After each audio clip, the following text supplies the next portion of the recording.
बिस्मिल्लाहिर्रहमानिर्रहीम। Dear students, आपको आगाह किया जा रहा है कि आज जो पीएमसी ने अपनी ऑफिशियल पेज पर, अपनी साइट पर अपलोड किया है रीचेकिंग के तलबा रीचेकिंग करवा सकते हैं।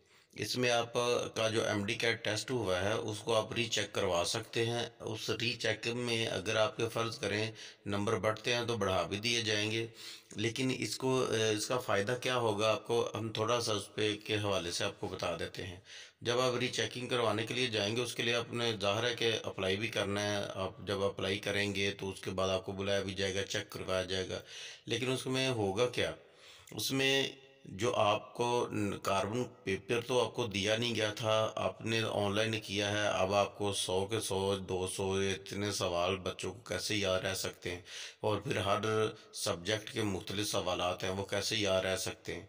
अब जब आपको याद ही नहीं रहेंगे तो फिर आप उसका क्लेम कैसे करेंगे, और अगर आप क्लेम करेंगे तो फिर वो मानेंगे कैसे कि आपको वाकई ये ठीक है। अगर फ़र्ज़ कर लेते हैं आपने सवाल नंबर 15 आपको कंफर्म है कि ये आया था और मैंने ये लगाया था, आपको कंफर्म है, और वहाँ जाते हैं तो आपका वो गलत है, तो अब पीएमसी जो है वो कैसे मानेगी कि आप सही कह रहे हैं? आपके पास क्या सबूत है, क्या दलाइल दे सकते हैं आपके मैंने ये ठीक लगाया था? ये सेम उसी तरह है जिस तरह आप बोर्ड में मैट्रिक या एफएससी का रिज़ल्ट आता है तो उसके बाद रीचेकिंग करवाई जाती है, तो उसमें वहाँ बुलाया जाता है और वहाँ जाके आपको पता है रीचेकिंग का मतलब है रीकाउंटिंग। और रीकाउंटिंग क्या होती है कि आपने जितने सवालात किए हैं उनमें से जितने जितने आपको नंबर दिए गए हैं उनकी काउंटिंग करके देखा जाता है कि इसका जो टोटल किया गया वो सही है या गलत है। और अगर तो वो सही होगा तो आपको कोई नंबर नहीं बढ़ेगा, लेकिन अगर टोटल में गलती होगी तो फिर आपका नंबर बढ़ा दिया जाएगा। अब वहाँ ये रूल है तो यहाँ भी ये रूल होगा, और अगर यहाँ ये रूल नहीं है और तो आपके पास क्या सबूत है कि आपने ये दुरुस्त किया था, इसलिए इसका कोई खातर का फ़ायदा नहीं होगा। लेकिन अगर फ़र्ज़ कर लेते हैं कि ऐसा हो कि वो मान ले तो एक आध सवाल पे, दो सवाल पे आपको जो बच्चा एक्सपेक्ट कर रहा था कि मेरा 200 नंबर आएगा, अब उसके 120 आए हैं, वो फेल भी हो गया है। अब वो 80 नंबर पर हर सवाल पर वो कहे कि ये सही है, ये सही है, ये सही है, तो ये कैसे हो सकता है कि पीएमसी मान ले? अब इसलिए रीचेकिंग का आपको कोई फ़ायदा होने वाला नहीं है। इसके लिए आप अगर जाते हैं तो इसमें हर्ज कोई नहीं, आपको जाना चाहिए, चेक करवाना चाहिए, लेकिन इसका खातर का फ़ायदा कोई नहीं होगा। अब ये जितने भी काम हैं ये पीएमसी अपने आप को सेव करने के लिए कर रही है। और सेव करने के लिए क्या कि हमने तो सारे आपको मौके भी दिए तलबा को, उसके उनके सामने सारा को रखा भी कि अपना सही करवा लें, रीचेकिंग का भी उनको टाइम दिया और बच्चों ने रीचेक भी करवाया वगैरह वगैरह। अब ये सारा कुछ तो वो कहेंगे। अब इस सारे कुछ में आपको फ़ायदा क्या होगा, इसका तो कोई आपको सूरत हाल कोई ऐसी नज़र नहीं आती कि आपको इसका कोई फ़ायदा हो। बहरहाल आप चेक को ज़रूर करवाएं, आपकी तसल्ली के लिए आपको पता भी चल जाएगा कि कैसे होता है, क्या होता है। एमडी कैडी चेकिंग का जो फॉर्म है वो आप ऑनलाइन है, इनका ऑनलाइन आप उसे हासिल कर सकते हैं। जब ऑनलाइन हासिल करेंगे तो अप्लाई करेंगे आप उसके लिए, और पर्सनल रिव्यू इसे कहते हैं क्योंकि आप जाकर खुद उसको चेक कर सकते हैं। और जो इसकी लास्ट डेट पीएमसी ने बताई है वो 22 अक्टूबर है। अब लास्ट डेट अप्लाई करने की 22 अक्टूबर है 2021, तो इसका मतलब ये हुआ कि आप 22 तारीख तक अप्लाई करेंगे, उसके बाद ही आपको बुलाएंगे। जब तक रीचेकिंग नहीं होती तो उस वक्त तक एडमिशन भी ज़ाहिर है शुरू नहीं होंगे।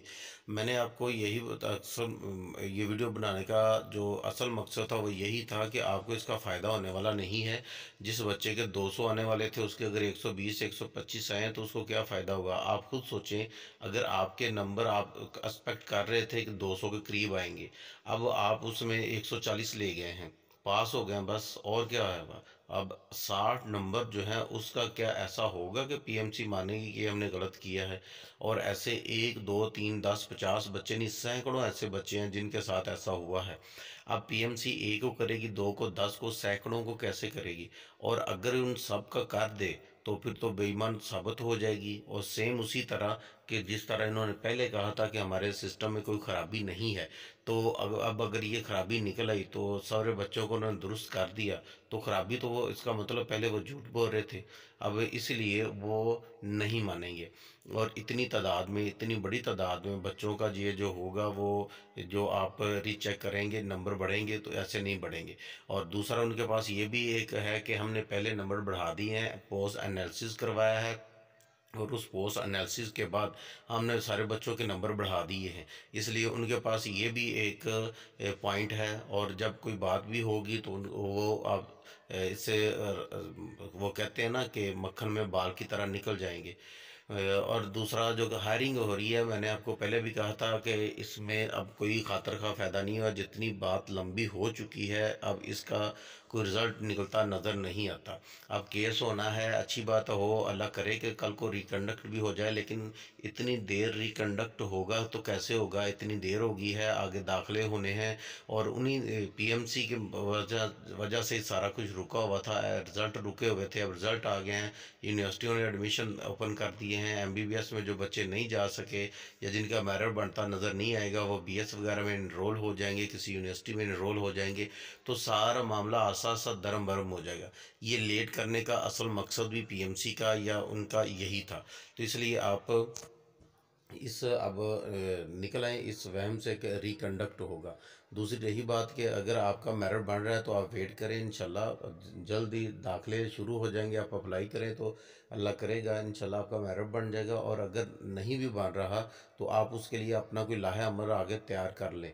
और सिर्फ एमबीबीएस नहीं है, ज़िंदगी बड़ी पड़ी है, आप कोई और डिग्री कर लें और अच्छी डिग्री कर लें, और कहीं ना कहीं अपना जो फ्यूचर स्कोर करने का सोचें, ना कि अब एमडी कैट पे बैठ रहे हैं। जो बड़े लोग होते हैं, हुकूमत होती है, उनसे टकराया नहीं जा सकता होता। इसलिए आप अपना जो आगे लाहे अमल है वो देखें, वो क्या करना है, और उसको तैयार करना शुरू कर दें। दूसरा, अगर आपने अप्लाई करना है, देखना है इसमें, तो अप्लाई ज़रूर कीजिए और जाइए अपना रीचेक करवाइए। कम से कम आपको ये तो पता चल जाएगा कि हमारे साथ जो ये हुआ है तो क्या क्यों हुआ है और कैसे हुआ है। और अगर आप बीएस वगैरह का कोई प्रोग्राम चूज़ करना चाहते हैं तो हमारे इस चैनल पे पहले भी मैंने एक दो वीडियो में बताया है कि हमारे बीएस के प्रोग्राम काफ़ी पड़े हुए हैं, उनमें आप देख सकते हैं। उसके अलावा अगर गर्ल्स हैं तो उनके लिए बीएस गायनाकोलॉजी है, नर्सिंग है, एलएचवी है, इसमें से आप देखें और बीएस की तरफ आएँ। एलएचवी छोटा कोर्स होता है, इसके अलावा कोई और कोर्सेज हैं उनमें ना जाएं। अगर आपने तालीम जारी रखनी है तो बीएस है, आगे आने वाले दिन जो है बीएस के हैं। तो इसलिए आप बीएस को चूज़ करें और ऐसा चूज़ करें जिसकी मार्केट वैल्यू बहुत ज़्यादा है, मार्केट में जिसकी बहुत डिमांड है। इधर आपकी डिग्री मुकम्मल हुई, उधर आपको जॉब मिल गई। ऐसी बहुत सारी फील्ड हैं, अभी तक भी हैं मार्केट में, अवेल हैं, सीट्स ज़्यादा हैं और अप्लाई करने वाले कम हैं। और वैसे बीएस हैं, और 35 के करीब ऐसे बीएस आ गए हैं जो मेडिकल में हैं, और अब उन्हें करने के बाद आप एमबीबीएस जैसा ही 17 स्केल पे हासिल कर सकते हैं अपनी जॉब। और इनमें से बेशतर की हम वीडियो बना चुके हैं, बाकी कुछ हम बना रहे हैं। और अगर आप इन्हें देखना चाहें तो हमारे चैनल पर जाके उन्हें देख भी सकते हैं। ये बीएस प्ले लिस्ट में जाएंगे तो उसमें बीएस है, उसमें आप देखें और सारे सारे बीएस प्रोग्राम आपके सामने आ जाएंगे। डियर स्टूडेंट, चैनल को लाइक ज़रूर कीजिएगा, वीडियो को लाइक ज़रूर कीजिएगा, चैनल को सब्सक्राइब भी ज़रूर कीजिएगा।